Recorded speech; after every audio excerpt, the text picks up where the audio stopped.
أعوذ بالله من الشيطان الرجيم. بسم الله الرحمن الرحيم. ألف لام ميم. ذلك الكتاب لا ريب فيه هدى للمتقين الذين يؤمنون بالغيب ويقيمون الصلاة ومما رزقناهم ينفقون والذين يؤمنون بما أنزل إليك وما أنزل من قبلك وبالآخرة هم يوقنون أولئك على هدى من ربهم وأولئك هم المفلحون. إن الذين كفروا سواء عليهم أأنذرتهم أم لم تنذرهم لا يؤمنون. ختم الله على قلوبهم وعلى سمعهم وعلى أبصارهم غشاوة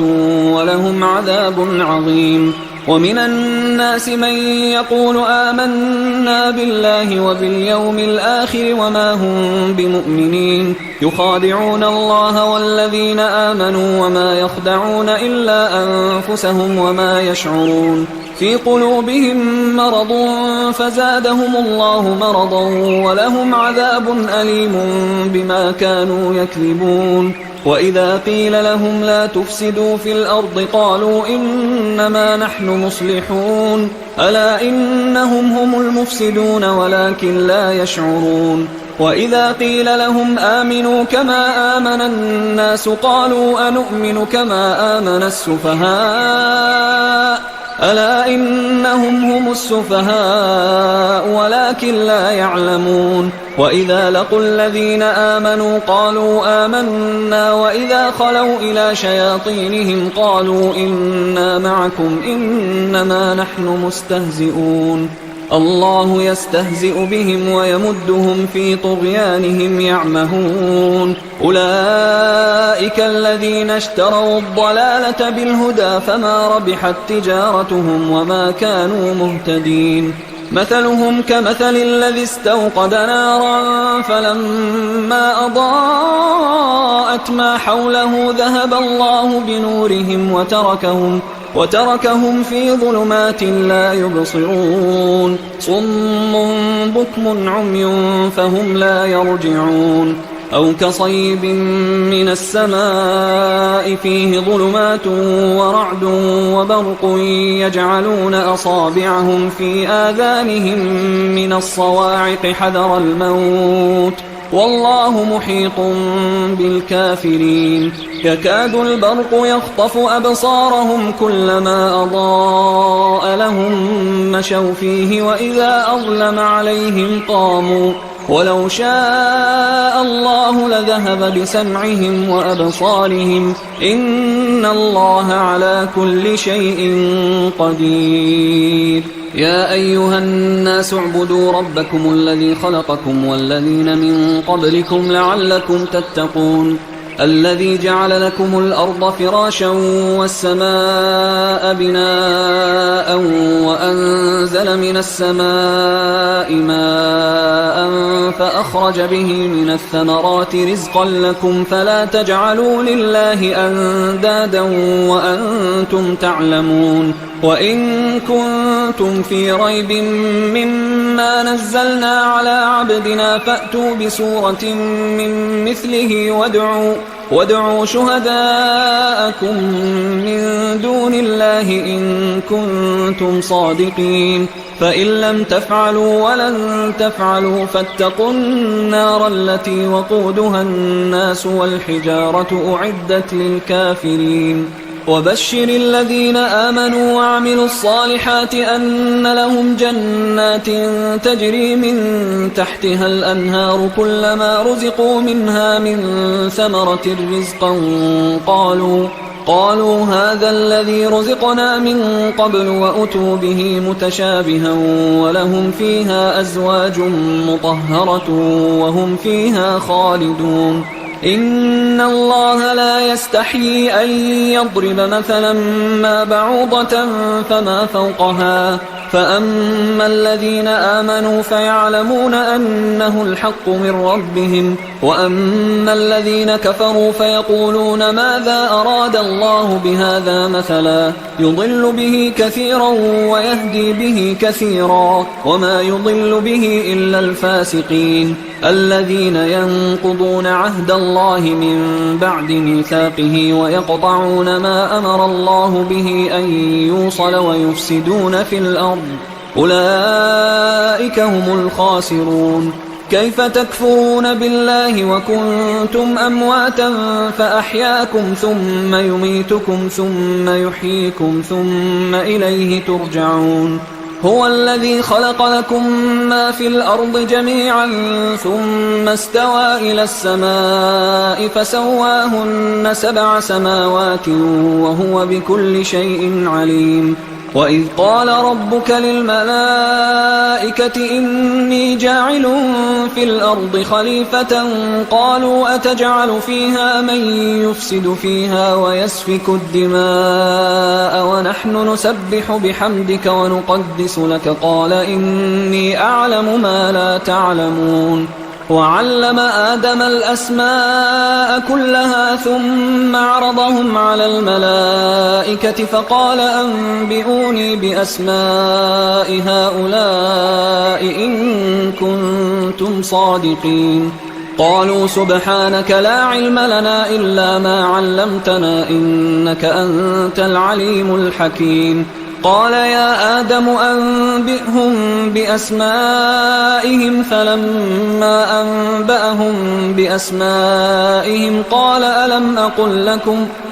ألم أقل لكم إني أعلم غيب السماوات والأرض وأعلم ما تبدون وما كنتم تكتمون. وإذ قلنا للملائكة اسجدوا لآدم فسجدوا إلا إبليس أبى واستكبر وكان من الكافرين. وقلنا يا آدم اسكن أنت وزوجك الجنة وكلا منها رغدا حيث شئتما ولا تقربا هذه الشجرة فتكونا من الظالمين. فأزلهما الشيطان عنها فأخرجهما مما كانا فيه وقلنا اهبطوا بعضكم لبعض عدو ولكم في الأرض مستقر ومتاع إلى حين. فتلقى آدم من ربه كلمات فتاب عليه إنه هو التواب الرحيم. قلنا اهبطوا منها جميعا فإما يأتينكم مني هدى فمن تبع هداي فلا خوف عليهم ولا هم يحزنون. والذين كفروا وكذبوا بآياتنا أولئك أصحاب النار هم فيها خالدون. يا بني إسرائيل اذكروا نعمتي التي أنعمت عليكم وأوفوا بعهدي أوف بعهدكم وإياي فارهبون. وآمنوا بما أنزلت مصدقا لما معكم ولا تكونوا أول كافر به ولا تشتروا بآياتي ثمنا قليلا وإياي فاتقون. ولا تلبسوا الحق بالباطل وتكتموا الحق وأنتم تعلمون. وأقيموا الصلاة وآتوا الزكاة واركعوا مع الراكعين. أتأمرون الناس بالبر وتنسون أنفسكم وأنتم تتلون الكتاب أفلا تعقلون. واستعينوا بالصبر والصلاة وإنها لكبيرة إلا على الخاشعين الذين يظنون أنهم ملاقو ربهم وأنهم إليه راجعون. يا بني إسرائيل اذكروا نعمتي التي أنعمت عليكم وأني فضلتكم على العالمين. واتقوا يوما لا تجزي نفس عن نفس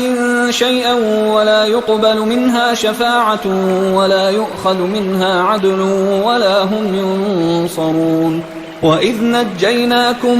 من آل فرعون يسومونكم سوء العذاب يذبحون أبناءكم ويستحيون نساءكم وفي ذلكم بلاء من ربكم عظيم. وإذ فرقنا بكم البحر فأنجيناكم وأغرقنا آل فرعون وأنتم تنظرون. وإذ واعدنا موسى 40 ليلة ثم اتخذتم العجل من بعده وأنتم ظالمون. ثم عفونا عنكم من بعد ذلك لعلكم تشكرون وإذ آتينا موسى الكتاب والفرقان لعلكم تهتدون وإذ قال موسى لقومه يا قوم إنكم ظلمتم أنفسكم باتخاذكم العجل فتوبوا إلى بارئكم فاقتلوا أنفسكم ذلكم خير لكم عند بارئكم فتاب عليكم إنه هو التواب الرحيم وإذ قلتم يا موسى لن نؤمن لك حتى نرى الله جهرة فأخذتكم الصاعقة وأنتم تنظرون ثم بعثناكم من بعد موتكم لعلكم تشكرون وظللنا عليكم الغمام وأنزلنا عليكم المن والسلوى كلوا من طيبات ما رزقناكم وما ظلمونا ولكن كانوا أنفسهم يظلمون وإذ قلنا ادخلوا هذه القرية فكلوا منها حيث شئتم رغدا وادخلوا الباب سجدا وقولوا حطة نغفر لكم خطاياكم وسنزيد المحسنين فبدل الذين ظلموا قولا غير الذي قيل لهم فأنزلنا على الذين ظلموا رجزا من السماء بما كانوا يفسقون وإذ استسقى موسى لقومه فقلنا اضرب بعصاك الحجر فانفجرت منه 12 عينا قد علم كل أناس مشربهم كلوا واشربوا من رزق الله ولا تعثوا في الأرض مفسدين وإذ قلتم يا موسى لن نصبر على طعام واحد فادع لنا ربك يخرج لنا مما تنبت الأرض من بقلها وقثائها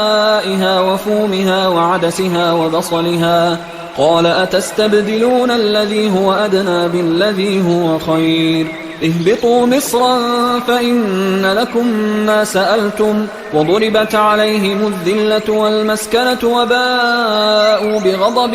من الله ذلك بأنهم كانوا يكفرون بآيات الله ويقتلون النبيين بغير الحق ذلك بما عصوا وكانوا يعتدون إن الذين آمنوا والذين هادوا والنصارى والصابئين من آمن بالله واليوم الآخر وعمل صالحا فلهم أجرهم عند ربهم ولا خوف عليهم ولا هم يحزنون وإذ أخذنا ميثاقكم ورفعنا فوقكم الطور خذوا ما آتيناكم بقوة واذكروا ما فيه لعلكم تتقون ثم توليتم من بعد ذلك فلولا فضل الله عليكم ورحمته لكنتم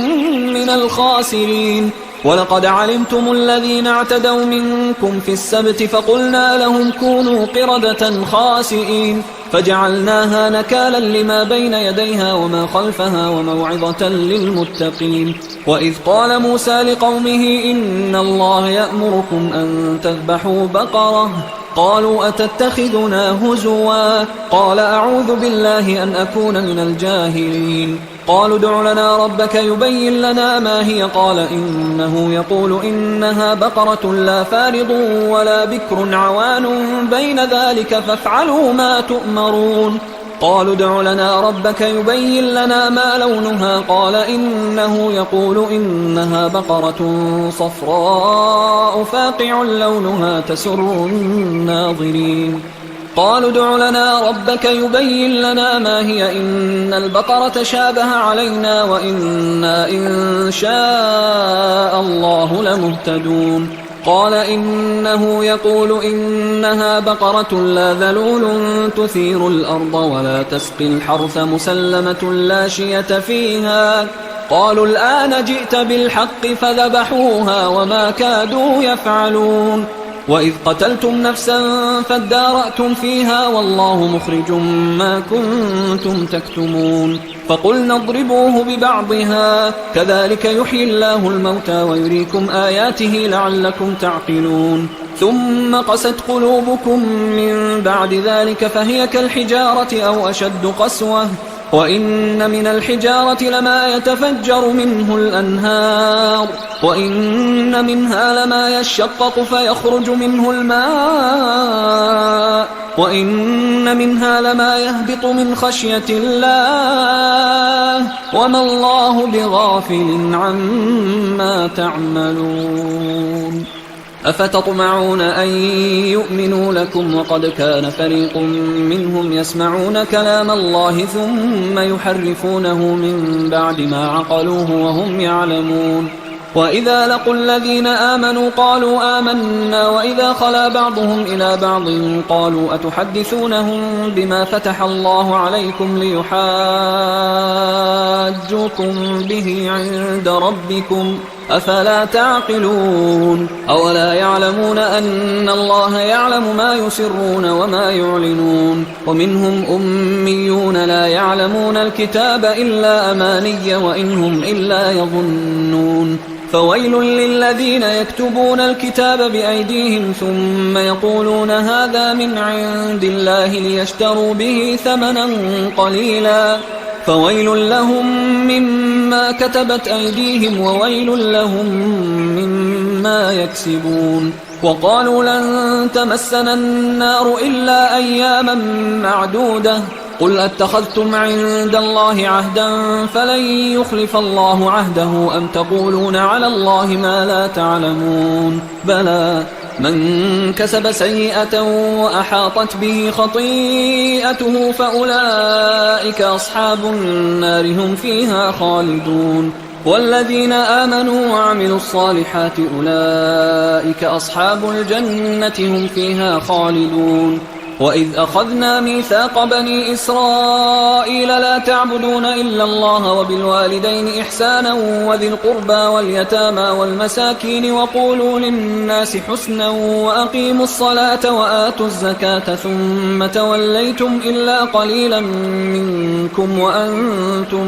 معرضون وإذ أخذنا ميثاقكم لا تسفكون دماءكم ولا تخرجون أنفسكم من دياركم ثم أقررتم وأنتم تشهدون ثم أنتم هؤلاء تقتلون أنفسكم وتخرجون فريقا منكم من ديارهم تظاهرون عليهم بالإثم والعدوان وإن يأتوكم أسارى تفادوهم وهو محرم عليكم إخراجهم أفتؤمنون ببعض الكتاب وتكفرون ببعض فما جزاء من يفعل ذلك منكم إلا خزي في الحياة الدنيا ويوم القيامة يردون إلى أشد العذاب وما الله بغافل عما تعملون أولئك الذين اشتروا الحياة الدنيا بالآخرة فلا يخفف عنهم العذاب ولا هم ينصرون ولقد آتينا موسى الكتاب وقفينا من بعده بالرسل وآتينا عيسى ابن مريم البينات وأيدناه بروح القدس أفكلما جاءكم رسول بما لا تهوى أنفسكم استكبرتم ففريقا كذبتم وفريقا تقتلون وقالوا قلوبنا غلف بل لعنهم الله بكفرهم فقليلا ما يؤمنون ولما جاءهم كتاب من عند الله مصدق لما معهم وكانوا من قبل يستفتحون على الذين كفروا فلما جاءهم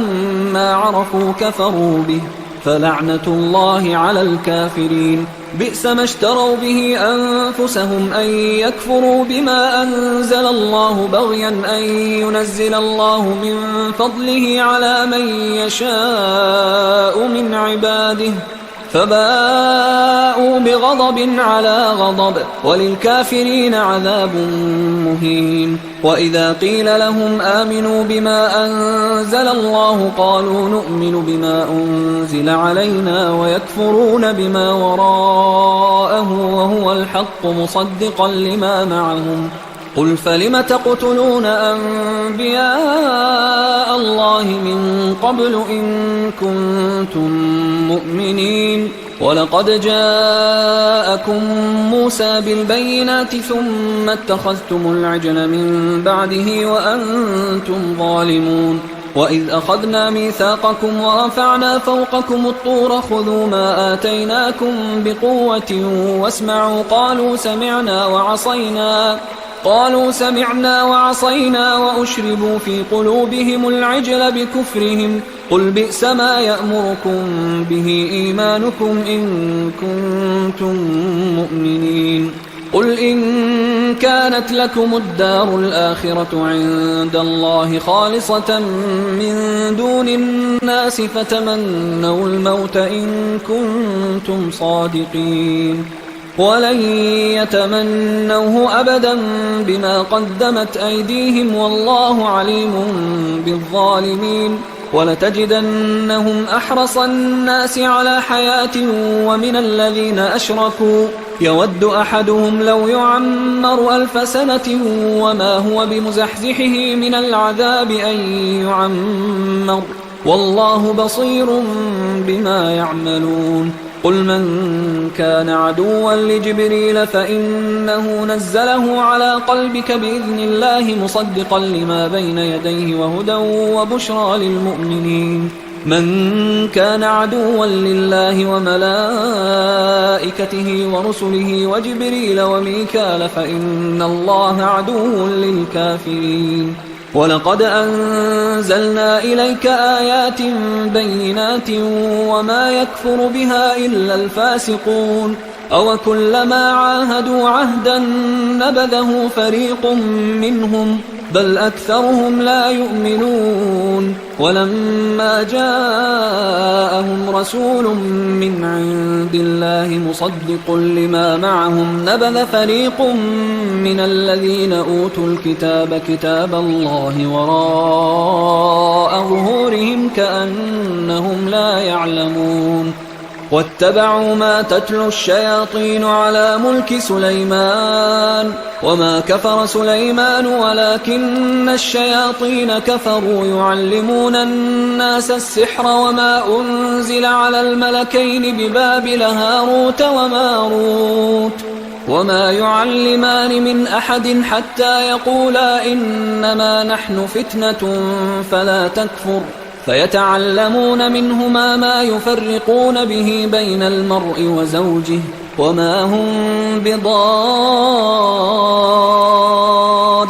به من أحد إلا بإذن الله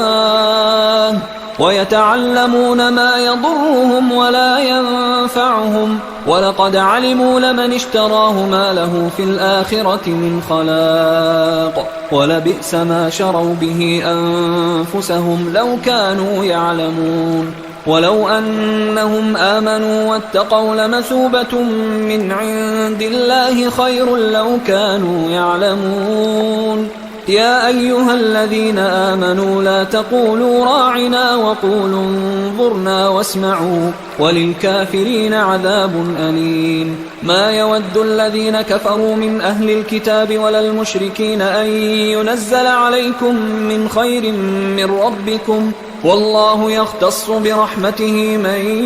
يشاء والله ذو الفضل العظيم ما ننسخ من آية أو ننسها نأت بخير منها أو مثلها ألم تعلم أن الله على كل شيء قدير ألم تعلم أن الله له ملك السماوات والأرض وما لكم من دون الله من ولي ولا نصير أم تريدون أن تسألوا رسولكم كما سئل موسى من قبل ومن يتبدل الكفر بالإيمان فقد ضل سواء السبيل ود كثير من أهل الكتاب لو يردونكم من بعد إيمانكم كفارا حسدا من عند أنفسهم من بعد ما تبين لهم الحق فاعفوا واصفحوا حتى يأتي الله بأمره إن الله على كل شيء قدير وأقيموا الصلاة وآتوا الزكاة وما تقدموا لأنفسكم من خير تجدوه عند الله إن الله بما تعملون بصير وقالوا لن يدخل الجنة إلا من كان هودا أو نصارى تلك أمانيهم قل هاتوا برهانكم إن كنتم صادقين بلى من أسلم وجهه لله وهو محسن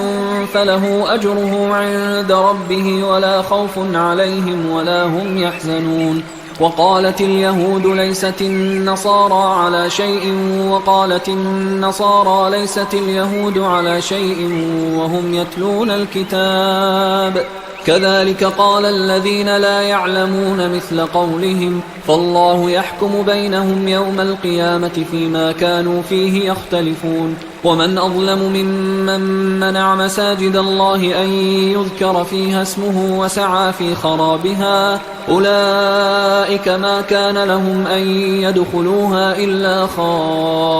خائفين لهم في الدنيا خزي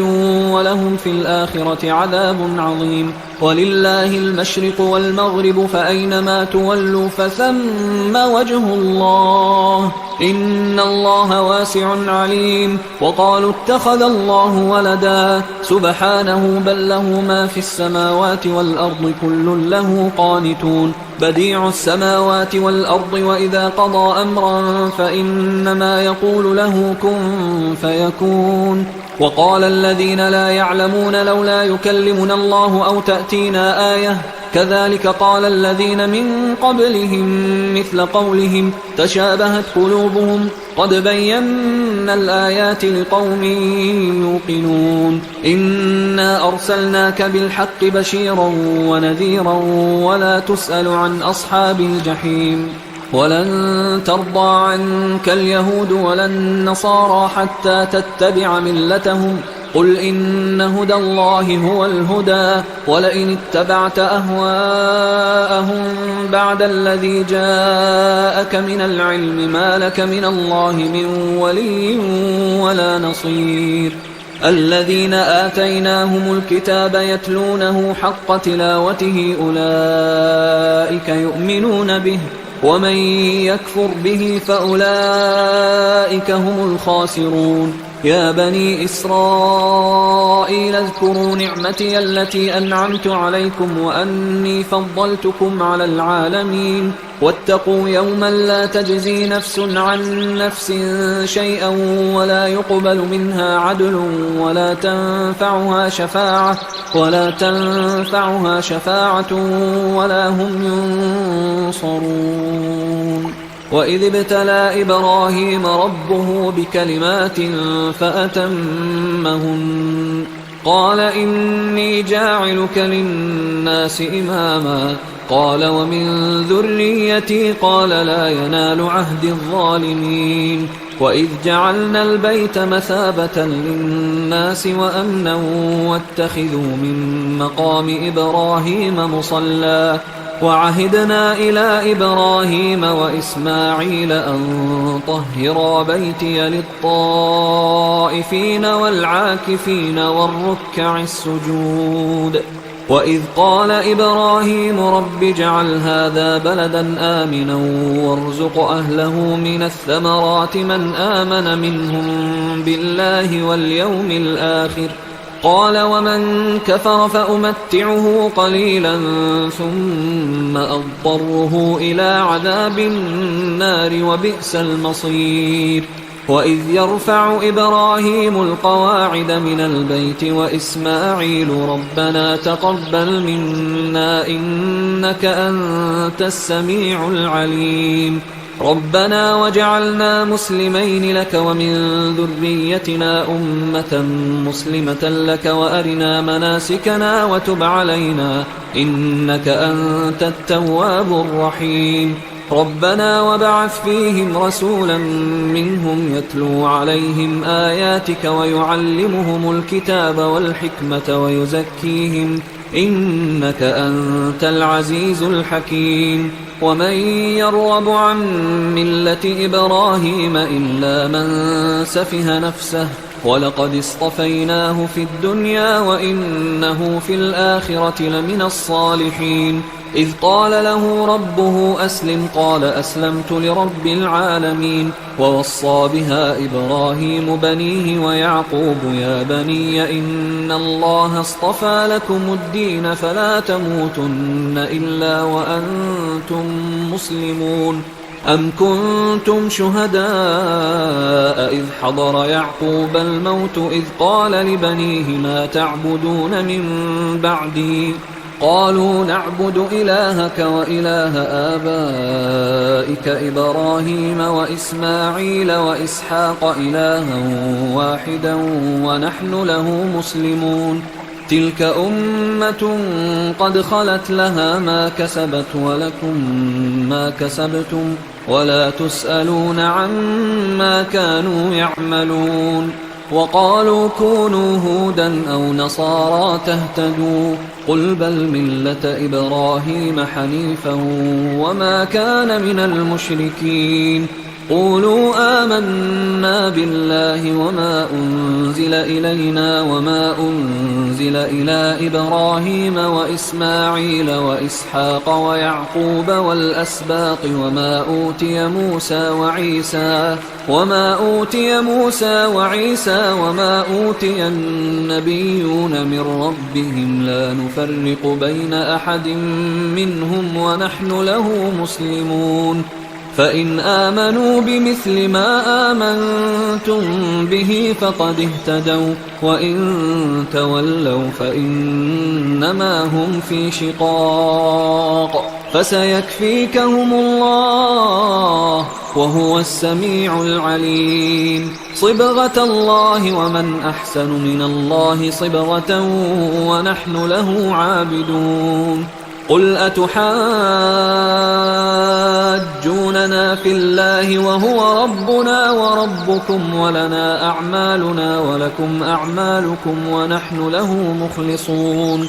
أم تقولون إن إبراهيم وإسماعيل وإسحاق ويعقوب والأسباط كانوا هودا أو نصارى قل أأنتم أعلم أم الله ومن أظلم ممن كتم شهادة عنده من الله وما الله بغافل عما تعملون. تلك أمة قد خلت لها ما كسبت ولكم ما كسبتم ولا تسألون عما كانوا يعملون. سيقول السفهاء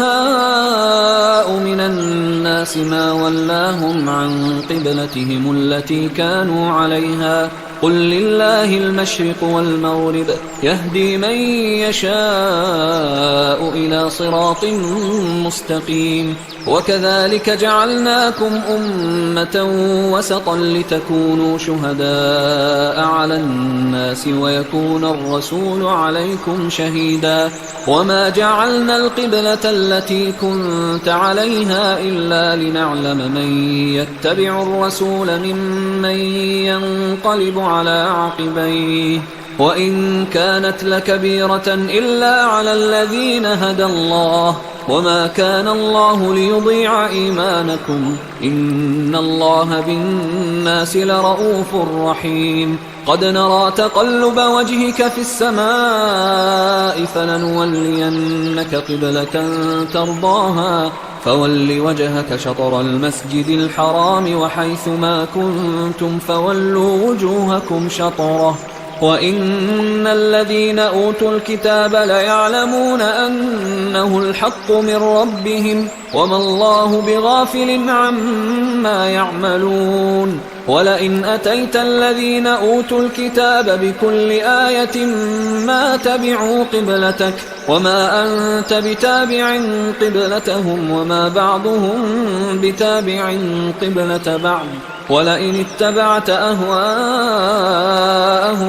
من بعد ما جاءك من العلم إنك إذا لمن الظالمين. الذين آتيناهم الكتاب يعرفونه كما يعرفون أبناءهم وإن فريقا منهم ليكتمون الحق وهم يعلمون الحق من ربك فلا تكونن من الممترين ولكل وجهة هو موليها فاستبقوا الخيرات أينما تكونوا يأت بكم الله جميعا إن الله على كل شيء قدير ومن حيث خرجت فول وجهك شطر المسجد الحرام وإنه للحق من ربك وما الله بغافل عما تعملون ومن حيث خرجت فول وجهك شطر المسجد الحرام وحيث ما كنتم فولوا وجوهكم شطره لئلا يكون للناس عليكم حجة إلا الذين ظلموا منهم فلا تخشوهم واخشوني ولأتم نعمتي عليكم ولعلكم تهتدون كما أرسلنا فيكم رسولا منكم يتلو عليكم آياتنا ويزكيكم ويعلمكم الكتاب والحكمة ويعلمكم ما لم تكونوا تعلمون فاذكروني أذكركم واشكروا لي ولا تكفرون يا أيها الذين آمنوا استعينوا بالصبر والصلاة إن الله مع الصابرين ولا تقولوا لمن يقتل في سبيل الله أموات بل أحياء ولكن لا تشعرون ولنبلونكم بشيء من الخوف والجوع ونقص من الأموال والأنفس والثمرات وبشر الصابرين الذين إذا أصابتهم مصيبة قالوا إنا لله وإنا إليه راجعون أولئك عليهم صلوات من ربهم ورحمة وأولئك هم المهتدون إن الصفا والمروة من شعائر الله فمن حج البيت أو اعتمر فلا جناح عليه أن يطوف بهما ومن تطوع خيرا فإن الله شاكر عليم إن الذين يكتمون ما أنزلنا من البينات والهدى من بعد ما بيناه للناس في الكتاب أولئك يلعنهم الله ويلعنهم اللاعنون إلا الذين تابوا وأصلحوا وبينوا فأولئك أتوب عليهم وأنا التواب الرحيم إن الذين كفروا وماتوا وهم كفار أولئك عليهم لعنة الله والملائكة والناس أجمعين خالدين فيها لا يخفف عنهم العذاب ولا هم ينظرون وإلهكم إله واحد لا إله إلا هو الرحمن الرحيم إن في خلق السماوات والأرض واختلاف الليل والنهار والفلك التي تجري في البحر بما ينفع الناس وما أنزل الله من السماء من ماء فأحيا به الأرض بعد موتها وبث فيها من كل دابة وتصريف الرياح والسحاب المسخر بين السماء والأرض لآيات لقوم يعقلون ومن الناس من يتخذ من دون الله أندادا يحبونهم كحب الله والذين آمنوا أشد حبا لله ولو يرى الذين ظلموا إذ يرون العذاب أن القوة لله جميعا وأن الله شديد العذاب إذ تبرأ الذين اتبعوا من الذين اتبعوا ورأوا العذاب وتقطعت بهم الأسباب وقال الذين اتبعوا لو أن لنا كرة فنتبرأ منهم كما تبرأوا منا كذلك يريهم الله أعمالهم حسرات عليهم وما هم بخارجين من النار. يا أيها الناس كلوا مما في الأرض حلالا طيبا ولا تتبعوا خطوات الشيطان إنه لكم عدو مبين. إنما يأمركم بالسوء والفحشاء وأن تقولوا على الله ما لا تعلمون. وإذا قيل لهم اتبعوا ما أنزل الله قالوا بل نتبع ما ألفينا عليه آباءنا أولو كان آباؤهم لا يعقلون شيئا ولا يهتدون. ومثل الذين كفروا كمثل الذي ينعق بما لا يسمع إلا دعاء ونداء صم بكم عمي فهم لا يعقلون. يا أيها الذين آمنوا كلوا من طيبات ما رزقناكم واشكروا لله إن كنتم إياه تعبدون. إنما حرم عليكم الميتة والدم ولحم الخنزير وما أهل به لغير الله فمن اضطر غير باغ ولا عاد فلا إثم عليه إن الله غفور رحيم. إن الذين يكتمون ما أنزل الله من الكتاب ويشترون به ثمنا قليلا أولئك ما يأكلون في بطونهم إلا النار ولا يكلمهم الله يوم القيامة ولا يزكيهم ولهم عذاب أليم. أولئك الذين اشتروا الضلالة بالهدى والعذاب بالمغفرة فما أصبرهم على النار ذلك بأن الله نزل الكتاب بالحق وإن الذين اختلفوا في الكتاب لفي شقاق بعيد. ليس البر أن تولوا وجوهكم قبل المشرق والمغرب ولكن البر من آمن بالله واليوم الآخر والملائكة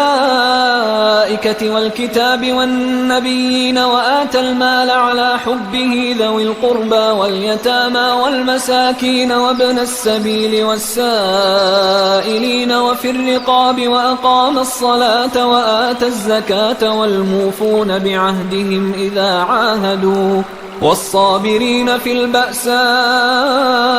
والضراء وحين البأس أولئك الذين صدقوا وأولئك هم المتقون. يا أيها الذين آمنوا كتب عليكم القصاص في القتلى الحر بالحر والعبد بالعبد والأنثى بالأنثى فمن عفي له من أخيه شيء فاتباع بالمعروف وأداء إليه بإحسان ذلك تخفيف من ربكم ورحمة فمن اعتدى بعد ذلك فله عذاب أليم. ولكم في القصاص حياة يا أولي الألباب لعلكم تتقون. كتب عليكم إذا حضر أحدكم الموت إن ترك خيرا الوصية للوالدين والأقربين بالمعروف حقا على المتقين فمن بدله بعدما سمعه فإنما إثمه على الذين يبدلونه إن الله سميع عليم. فمن خاف من موص جنفا أو إثما فأصلح بينهم فلا إثم عليه إن الله غفور رحيم. يا أيها الذين آمنوا كتب عليكم الصيام كما كتب على الذين من قبلكم لعلكم تتقون أياما معدودات، فمن كان منكم مريضا أو على سفر فعدة من أيام أخر، وعلى الذين يطيقونه فدية طعام مسكين، فمن تطوع خيرا فهو خير له، وأن تصوموا خير لكم إن كنتم تعلمون. شهر رمضان الذي أنزل فيه القرآن هدى للناس وبينات من الهدى والفرقان، فمن شهد منكم الشهر فليصم، ومن كان مريضا أو على سفر فعدة من أيام أخر، يريد الله بكم اليسر ولا يريد بكم العسر ولتكملوا العدة ولتكبروا الله على ما هداكم ولعلكم تشكرون. وإذا سألك عبادي عني فإني قريب أجيب دعوة الداعي إذا دعان، فليستجيبوا لي وليؤمنوا بي لعلهم يرشدون. أحل لكم ليلة الصيام الرفث إلى نسائكم هن لباس لكم وأنتم لباس لهن، علم الله أنكم كنتم تختانون أنفسكم فتاب عليكم وعفى عنكم، فالآن باشروهن وابتغوا ما كتب الله لكم، وكلوا واشربوا حتى يتبين لكم الخيط الأبيض من الخيط الأسود من الفجر، ثم أتموا الصيام إلى الليل، ولا تباشروهن وأنتم عاكفون في المساجد، تلك حدود الله فلا تقربوها، كذلك يبين الله آياته للناس لعلهم يتقون. ولا تأكلوا أموالكم بينكم بالباطل وتدلوا بها إلى الحكام لتأكلوا فريقا من أموال الناس بالإثم وأنتم تعلمون. يسألونك عن الأهلة قل هي مواقيت للناس والحج، وليس البر بأن تأتوا البيوت من ظهورها ولكن البر من اتقى، وأتوا البيوت من أبوابها واتقوا الله لعلكم تفلحون. وقاتلوا في سبيل الله الذين يقاتلونكم ولا تعتدوا إن الله لا يحب المعتدين. وَاقْتُلُوهُمْ حَيْثُ ثَقِفْتُمُوهُمْ وَأَخْرِجُوهُمْ مِنْ حَيْثُ أَخْرَجُوكُمْ وَالْفِتْنَةُ أَشَدُّ مِنَ الْقَتْلِ وَلَا تُقَاتِلُوهُمْ عِندَ الْمَسْجِدِ الْحَرَامِ حَتَّى يُقَاتِلُوكُمْ فِيهِ فَإِنْ قَاتَلُوكُمْ فَاقْتُلُوهُمْ كَذَلِكَ جَزَاءُ الْكَافِرِينَ. فَإِنِ انْتَهَوْا فَإِنَّ اللَّهَ غَفُورٌ رَحِيمٌ. وَقَاتِلُوهُمْ حَتَّى لَا تَكُونَ فِتْنَةٌ وَيَكُونَ الدِّينُ لِلَّهِ فَإِنِ انْتَهَوْا فَلَا عُدْوَانَ إِلَّا عَلَى الظَّالِمِينَ. الشهر الحرام بالشهر الحرام والحرمات قصاص، فمن اعتدى عليكم فاعتدوا عليه بمثل ما اعتدى عليكم، واتقوا الله واعلموا أن الله مع المتقين. وأنفقوا في سبيل الله ولا تلقوا بأيديكم إلى التهلكة وأحسنوا إن الله يحب المحسنين. وأتموا الحج والعمرة لله، فإن أحصرتم فما استيسر من الهدي، ولا تحلقوا رؤوسكم حتى يبلغ الهدي محله، فمن كان منكم مريضا أو به أذى من رأسه ففدية من صيام أو صدقة أو نسك، فإذا أمنتم فمن تمتع بالعمرة إلى الحج فما استيسر من الهدي، فمن لم يجد فصيام 3 أيام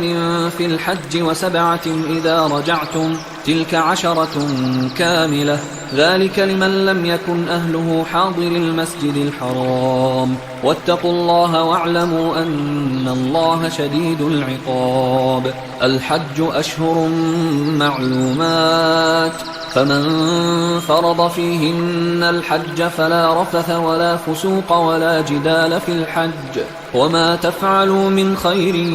يعلمه الله، وتزودوا فإن خير الزاد التقوى واتقون يا أولي الألباب. ليس عليكم جناح أن تبتغوا فضلا من ربكم، فإذا أفضتم من عرفات فاذكروا الله عند المشعر الحرام واذكروه كما هداكم وإن كنتم من قبله لمن الضالين. ثم أفيضوا من حيث أفاض الناس واستغفروا الله إن الله غفور رحيم. فإذا قضيتم مناسككم فاذكروا الله كذكركم آباءكم أو أشد ذكرا. فمن الناس من يقول ربنا آتنا في الدنيا وما له في الآخرة من خلاق، ومنهم من يقول ربنا آتنا في الدنيا حسنة وفي الآخرة حسنة وقنا عذاب النار. أولئك لهم نصيب مما كسبوا والله سريع الحساب. واذكروا الله في أيام معدودات، فمن تعجل في يومين فلا إثم عليه ومن تأخر فلا إثم عليه لمن اتقى. واتقوا الله واعلموا أنكم إليه تحشرون. ومن الناس من يعجبك قوله في الحياة الدنيا ويشهد الله على ما في قلبه وهو ألد الخصام. وإذا تولى سعى في الأرض ليفسد فيها ويهلك الحرث والنسل والله لا يحب الفساد. وإذا قيل له اتق الله أخذته العزة بالإثم فحسبه جهنم ولبئس المهاد. ومن الناس من يشري نفسه ابتغاء مرضات الله والله رؤوف بالعباد. يا أيها الذين آمنوا ادخلوا في السلم كافة ولا تتبعوا خطوات الشيطان إنه لكم عدو مبين. فإن زللتم من بعد ما جاءتكم البينات فاعلموا أن الله عزيز حكيم. هل ينظرون إلا أن يأتيهم الله في ظلل من الغمام والملائكة وقضي الأمر وإلى الله ترجع الأمور. سل بني إسرائيل كم آتيناهم من آية بينة ومن يبدل نعمة الله من بعد ما جاءته فإن الله شديد العقاب. زين للذين كفروا الحياة الدنيا ويسخرون من الذين آمنوا والذين اتقوا فوقهم يوم القيامة والله يرزق من يشاء بغير حساب. كان الناس أمة واحدة فبعث الله النبيين مبشرين ومنذرين وأنزل معهم الكتاب بالحق ليحكم بين الناس فيما اختلفوا فيه وما اختلف فيه إلا الذين أوتوه من بعد ما جاءتهم البينات بغيا بينهم فهدى الله الذين آمنوا لما اختلفوا فيه من الحق بإذنه والله يهدي من يشاء إلى صراط مستقيم. أم حسبتم أن تدخلوا الجنة ولما يأتكم مثل الذين خلوا من قبلكم مستهم البأساء والضراء وزلزلوا حتى يقول الرسول والذين آمنوا معه متى نصر الله ألا إن نصر الله قريب. يسألونك ماذا ينفقون قل ما أنفقتم من خير فللوالدين والأقربين واليتامى والمساكين وابن السبيل وما تفعلوا من خير فإن الله به عليم كتب عليكم القتال وهو كره لكم وعسى أن تكرهوا شيئا وهو خير لكم وعسى أن تحبوا شيئا وهو شر لكم والله يعلم وأنتم لا تعلمون يسألونك عن الشهر الحرام قتال فيه قل قتال فيه كبير وصد عن سبيل الله وكفر به والمسجد الحرام وإخراج أهله منه أكبر عند الله والفتنة أكبر من القتل ولا يزالون يقاتلونكم حتى يردوكم عن دينكم إن استطاعوا ومن يرتدد منكم عن دينه فيمت وهو كافر فأولئك حبطت أعمالهم في الدنيا والآخرة وأولئك أصحاب النار هم فيها خالدون إن الذين آمنوا والذين هاجروا وجاهدوا في سبيل الله أولئك يرجون رحمة الله والله غفور رحيم يسألونك عن الخمر والميسر قل فيهما إثم كبير ومنافع للناس وإثمهما أكبر من نفعهما ويسألونك ماذا ينفقون قل العفو كذلك يبين الله لكم الآيات لعلكم تتفكرون في الدنيا والآخرة ويسألونك عن اليتامى قل إصلاح لهم خير وإن تخالطوهم فإخوانكم والله يعلم المفسد من المصلح ولو شاء الله لأعنتكم إن الله عزيز حكيم ولا تنكحوا المشركات حتى يؤمنوا ولأمة مؤمنة خير من مشركة ولو أعجبتكم ولا تنكحوا المشركين حتى يؤمنوا ولعبد مؤمن خير من مشرك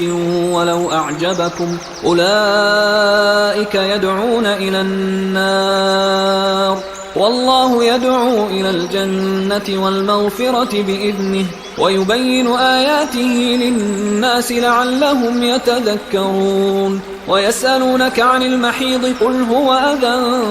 فاعتزلوا النساء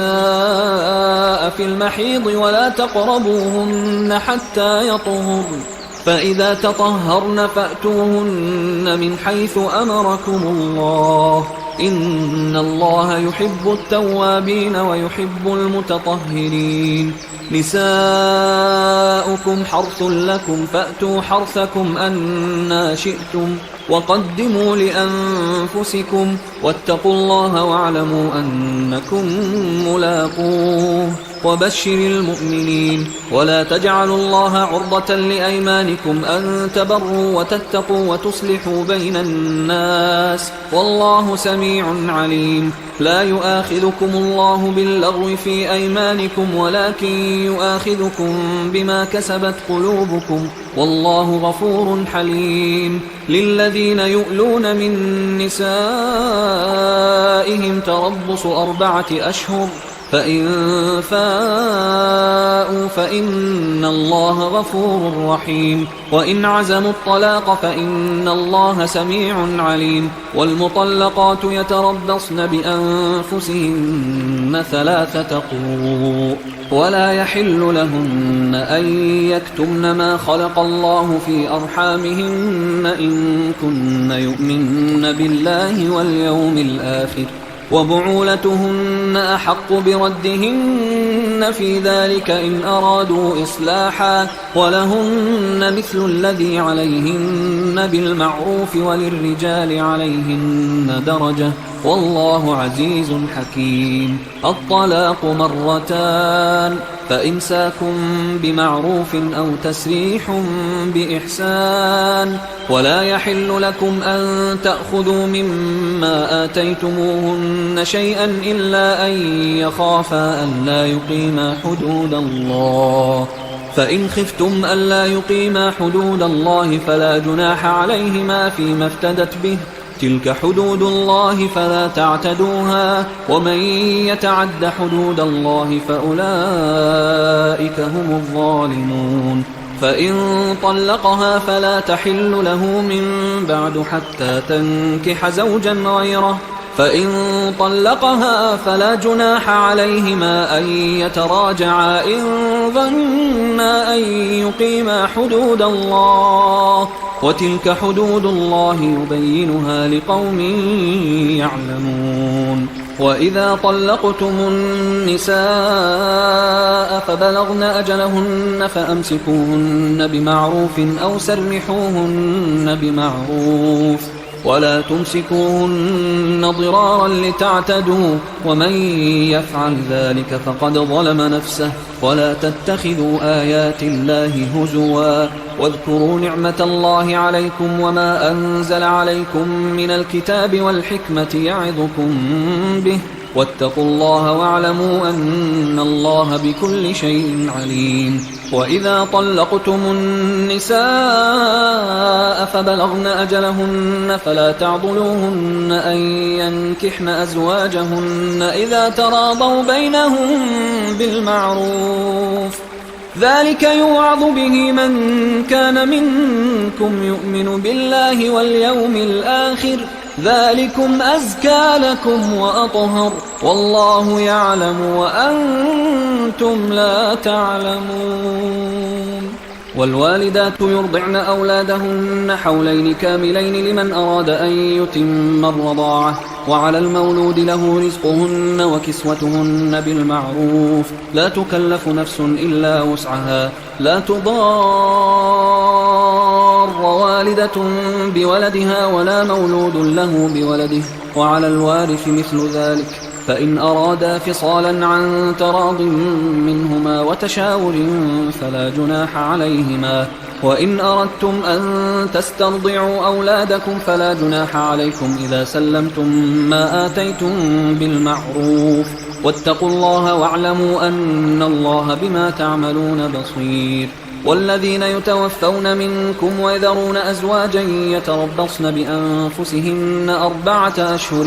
وعشرا فإذا بلغن أجلهن فلا جناح عليكم فيما فعلن في أنفسهن بالمعروف والله بما تعملون خبير ولا جناح عليكم فيما عرضتم به من خطبة النساء أو أكننتم في أنفسكم علم الله أنكم ستذكرونهن ولكن لا تواعدوهن سرا إلا أن تقولوا قولا معروفا ولا تعزموا عقدة النكاح حتى يبلغ الكتاب أجله واعلموا أن الله يعلم ما في أنفسكم فاحذروه واعلموا أن الله غفور حليم لا جناح عليكم إن طلقتم النساء ما لم تمسوهن أو تفرضوا لهن فريضة ومتعوهن على الموسع قدره وعلى المقتر قدره متاعا بالمعروف حقا على المحسنين وإن طلقتموهن من قبل أن تمسوهن وقد فرضتم لهن فريضة فنصف ما فرضتم إلا أن يعفون أو يعفو الذي بيده عقدة النكاح وأن تعفوا أقرب للتقوى ولا تنسوا الفضل بينكم إن الله بما تعملون بصير حافظوا على الصلوات والصلاة الوسطى وقوموا لله قانتين فإن خفتم فرجالا أو ركبانا فإذا أمنتم فاذكروا الله كما علمكم ما لم تكونوا تعلمون والذين يتوفون منكم ويذرون أزواجا وصية لأزواجهم متاعا إلى الحول غير إخراج فإن خرجن فلا جناح عليكم فيما فعلن في أنفسهن من معروف والله عزيز حكيم وللمطلقات متاع بالمعروف حقا على المتقين كذلك يبين الله لكم آياته لعلكم تعقلون ألم تر إلى الذين خرجوا من ديارهم وهم ألوف حذر الموت فقال لهم الله موتوا ثم أحياهم إن الله لذو فضل على الناس ولكن أكثر الناس لا يشكرون وقاتلوا في سبيل الله واعلموا أن الله سميع عليم من ذا الذي يقرض الله قرضا حسنا فيضاعفه له أضعافا كثيرة والله يقبض ويبسط وإليه ترجعون ألم تر إلى الملأ من بني إسرائيل من بعد موسى إذ قالوا لنبي له مبعث لنا ملكا نقاتل في سبيل الله قال هل عسيتم إن كتب عليكم القتال ألا تقاتلوا قالوا وما لنا ألا نقاتل في سبيل الله وقد أخرجنا من ديارنا وأبنائنا فلما كتب عليهم القتال تولوا إلا قليلا منهم والله عليم بالظالمين وقال لهم نبيهم إن الله قد بعث لكم طالوت ملكا قالوا أنى يكون له الملك علينا ونحن أحق بالملك منه ولم يؤت سعة من المال قال إن الله اصطفاه عليكم وزاده بسطة في العلم والجسم والله يؤتي ملكه من يشاء والله واسع عليم وقال لهم نبيهم إن آية ملكه أن يأتيكم التابوت فيه سكينة من ربكم وبقية مما ترك آل موسى وآل هارون تحمله الملائكة إن في ذلك لآية لكم إن كنتم مؤمنين فلما فصل طالوت بالجنود قال إن الله مبتليكم بنهر فمن شرب منه فليس مني ومن لم يطعمه فإنه مني إلا من اغترف غرفة بيده فشربوا منه إلا قليلا منهم فلما جاوزه هو والذين آمنوا معه قالوا لا طاقة لنا اليوم بجالوت وجنوده قال الذين يظنون أنهم ملاقوا الله كم من فئة قليلة غلبت فئة كثيرة بإذن الله والله مع الصابرين ولما برزوا لجالوت وجنوده قالوا ربنا أفرغ علينا صبرا وثبت أقدامنا وانصرنا على القوم الكافرين فهزموهم بإذن الله وقتل داود جالوت وآتاه الله الملك والحكمة وعلمه مما يشاء ولولا دفع الله الناس بعضهم ببعض لفسدت الأرض ولكن الله ذو فضل على العالمين تلك آيات الله نتلوها عليك بالحق وإنك لمن المرسلين تلك الرسل فضلنا بعضهم على بعض منهم من كلم الله ورفع بعضهم درجات وآتينا عيسى ابن مريم البينات وأيدناه بروح القدس ولو شاء الله ما اقتتل الذين من بعدهم من بعد ما جاءتهم البينات ولكن اختلفوا فمنهم من آمن ومنهم من كفر ولو شاء الله ما اقتتلوا ولكن الله يفعل ما يريد يا أيها الذين آمنوا أنفقوا مما رزقناكم من قبل أن يأتي يوم لا بيع فيه ولا خلة ولا شفاعة والكافرون هم الظالمون الله لا إله إلا هو الحي القيوم لا تأخذه سنة ولا نوم له ما في السماوات وما في الأرض من ذا الذي يشفع عنده إلا بإذنه يعلم ما بين أيديهم وما خلفهم ولا يحيطون بشيء من علمه إلا بما شاء وسع كرسيه السماوات والأرض ولا يؤوده حفظهما وهو العلي العظيم لا إكراه في الدين قد تبين الرشد من الغي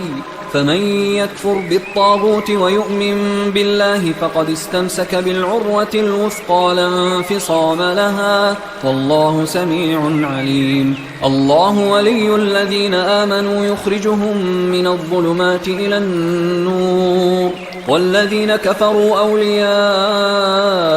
الطاغوت يخرجونهم من النور إلى الظلمات أولئك أصحاب النار هم فيها خالدون ألم تر إلى الذي حاج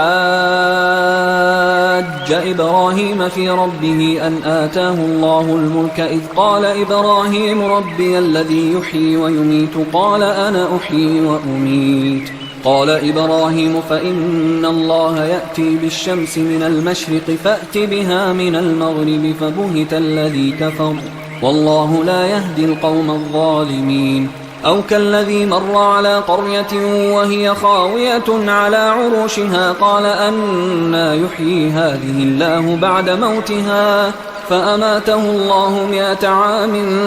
ثم بعثه قال كم لبثت قال لبثت يوما أو بعض يوم قال بل لبثت 100 عام فانظر إلى طعامك وشرابك لم يتسنه وانظر إلى حمارك ولنجعلك آية للناس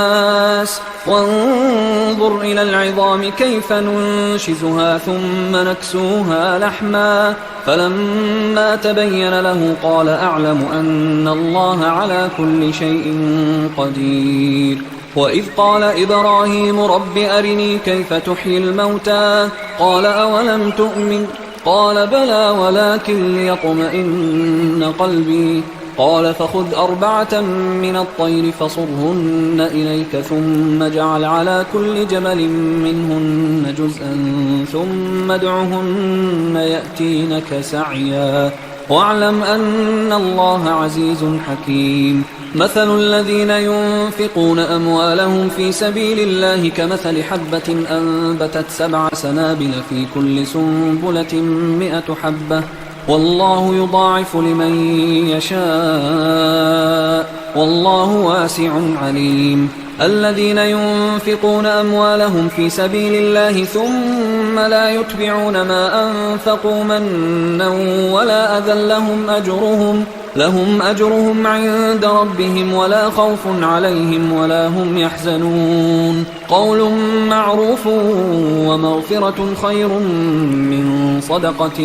يتبعها أذى والله غني حليم يا أيها الذين آمنوا لا تبطلوا صدقاتكم بالمن والأذى كالذي ينفق ماله رئاء الناس ولا يؤمن بالله واليوم الآخر فمثله كمثل صفوان عليه تراب فأصابه وابل فتركه صلدا لا يقدرون على شيء مما كسبوا والله لا يهدي القوم الكافرين ومثل الذين ينفقون أموالهم ابتغاء مرضات الله وتثبيتا من أنفسهم كمثل جنة بربوة أصابها وابل فآتت أكلها ضعفين فإن لم يصبها وابل فطل والله بما تعملون بصير أيود أحدكم أن تكون له جنة من نخيل وأعناب تجري من تحتها الأنهار له فيها من كل الثمرات وأصابه الكبر وله ذرية ضعفاء فأصابها إعصار فيه نار فاحترقت كذلك يبين الله لكم الآيات لعلكم تتفكرون يا أيها الذين آمنوا أنفقوا من طيبات ما كسبتم ومما أخرجنا لكم من الأرض ولا تيمموا الخبيث منه تنفقون ولستم بآخذيه إلا أن تغمضوا فيه واعلموا أن الله غني حميد الشيطان يعدكم الفقر ويأمركم بالفحشاء والله يعدكم مغفرة منه وفضلا والله واسع عليم يؤتي الحكمة من يشاء ومن يؤت الحكمة فقد أوتي خيرا كثيرا وما يذكر إلا أولو الألباب وما أنفقتم من نفقة أو نذرتم من نذر فإن الله يعلمه وما للظالمين من أنصار إن تبدوا الصدقات فنعما هي وإن تخفوها وتؤتوها الفقراء فهو خير لكم ويكفر عنكم من سيئاتكم والله بما تعملون خبير ليس عليك هداهم ولكن الله يهدي من يشاء وما تنفقوا من خير فلأنفسكم وما تنفقون إلا ابتغاء وجه الله وما تنفقوا من خير يوفى إليكم وأنتم لا تظلمون للفقراء الذين أحصروا في سبيل الله لا يستطيعون ضربا في الأرض يحسبهم الجاهل أغنياء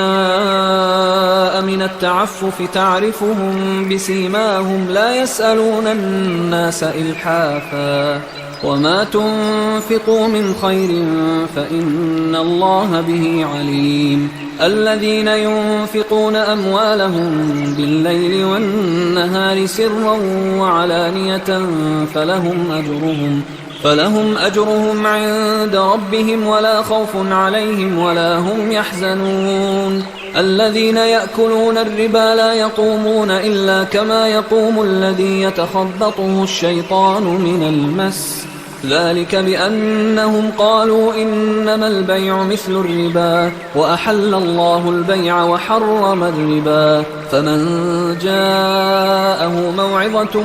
من ربه فانتهى فله ما سلف وأمره إلى الله ومن عاد فأولئك أصحاب النار هم فيها خالدون يمحق الله الربا ويربي الصدقات والله لا يحب كل كفار أثيم إن الذين آمنوا وعملوا الصالحات وأقاموا الصلاة وآتوا الزكاة لهم أجرهم عند ربهم ولا خوف عليهم ولا هم يحزنون يا أيها الذين آمنوا اتقوا الله وذروا ما بقي من الربا إن كنتم مؤمنين فإن لم تفعلوا فأذنوا بحرب من الله ورسوله وإن تبتم فلكم رؤوس أموالكم لا تظلمون ولا تظلمون وإن كان ذو عسرة فنظرة إلى ميسرة وأن تصدقوا خير لكم إن كنتم تعلمون واتقوا يوما ترجعون فيه إلى الله ثم توفى كل نفس ما كسبت وهم لا يظلمون يا أيها الذين آمنوا إذا تداينتم بدين إلى أجل مسمى فاكتبوه وليكتب بينكم كاتب بالعدل ولا يأب كاتب أن يكتب كما علمه الله فليكتب وليملل الذي عليه الحق وليتق الله ربه ولا يبخس منه شيئا فإن كان الذي عليه الحق سفيها أو ضعيفا أو لا يستطيع أن يمله فليملل وليه بالعدل واستشهدوا شهيدين من رجالكم فإن لم يكونا رجلين فرجل وامرأتان ممن ترضون من الشهداء أن تضل إحداهما فتذكر إحداهما الأخرى ولا يأبى الشهداء إذا ما دعوا ولا تسأموا أن تكتبوه صغيرا أو كبيرا إلى أجله ذلكم أقسط عند الله وأقوم للشهادة وأدنى أن لا ترتابوا إلا أن تكون تجارة حاضرة تديرونها بينكم فليس عليكم جناح ألا تكتبوها وأشهدوا إذا تبايعتم ولا يضار كاتب ولا شهيد وإن تفعلوا فإنه فسوق بكم واتقوا الله ويعلمكم الله والله بكل شيء عليم وإن كنتم على سفر ولم تجدوا كاتبا فرهان مقبوضة فإن أمن بعضكم بعضا فليؤدي الذي اؤتمن أمانته وليتق الله ربه ولا تكتموا الشهادة ومن يكتمها فإنه آثم قلبه والله بما تعملون عليم. لله ما في السماوات وما في الأرض وإن تبدوا ما في أنفسكم أو تخفوه يحاسبكم به الله فيغفر لمن يشاء ويعذب من يشاء والله على كل شيء قدير. آمن الرسول بما أنزل إليه من ربه والمؤمنون كل آمن بالله وملائكته وكتبه ورسله لا نفرق بين أحد من رسله وقالوا سمعنا وأطعنا غفرانك ربنا وإليك المصير. لا يكلف الله نفسا إلا وسعها لها ما كسبت وعليها ما اكتسبت ربنا لا تؤاخذنا إن نسينا أو أخطأنا ربنا ولا تحمل علينا إصرا كما حملته على الذين من قبلنا ربنا ولا تحملنا ما لا طاقة لنا به واعف عنا واغفر لنا وارحمنا أنت مولانا فانصرنا على القوم الكافرين. حصريا على قارئ القرآن.